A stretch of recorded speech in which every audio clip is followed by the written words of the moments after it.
اور دوسرا سلیشیا کو کیڑوں کے متعلق میں نے آپ سے کہا ہے، اس میں استعمال کر کے دیکھیں۔ اس میں رحم کا ذکر اب چل پڑا ہے، تو میں اس اپنی کلاسز کو صرف ایک دوا سے صرف محدود نہیں رکھتا، بلکہ متفرق باتیں بیان کرتا رہتا ہوں جو اس وقت یاد آ جاتی ہیں۔ اس کی وجہ یہ ہے کہ میں نے شروع سے ہی آپ کو بتایا تھا کہ میرا یہ ارادہ نہیں کہ پورا مٹیریل میڈیکا اے سے بی تک سارا پڑھاؤں۔ میرا مقصد صرف اتنا ہے کہ ہومیوپیتھک نظام کو گہرائی سے سمجھنے کی صلاحیت پیدا ہو جائے احمدی ہومیوپیتھ میں، یا جو بھی بننا چاہتے ہیں، اور اتنا شوق پیدا ہو جائے اور عمومی مزاج سمجھ لیں کہ پھر وہ خود مطالعہ کریں۔ تو بعض لوگ مجھے لکھ رہے ہیں کہ ہم آپ کے لیکچر سے ہومیوپیتھک مٹیریا میڈیکا بنانا چاہتے ہیں، تو ان کو میرا جواب یہی ہے کہ مٹیریا میڈیکا تو میں میرے ذہن میں رکھ ہی نہیں رہا کہ مٹیریا میڈیکا کو مد نظر رکھ کر پورا لیکچر دوں۔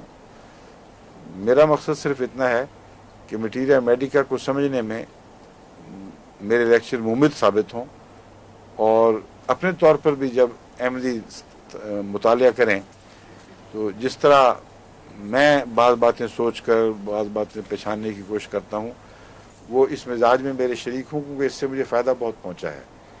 اس سے ان کو بھی اپنے مطالعہ میں کافی فائدہ پہنچے گا، اور ایک دفعہ دلچسپی ہو جائے تو پھر کتابیں ضرور پڑھنی ہوں گی، کیونکہ یہ نہیں ہو سکتا کہ میں سارے لیکچرز ساری دواؤں پہ لیکچر دے دوں اور اس کی تفصیل بیان کروں، اتنا میرے پاس وقت نہیں ہے۔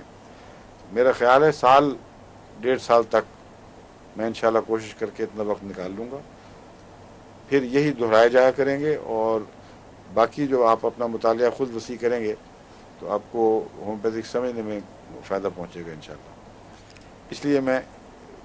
بات جہاں جہاں جو بات یاد آتی ہے وہ ساتھ بیان کرتا چلا جاتا ہوں۔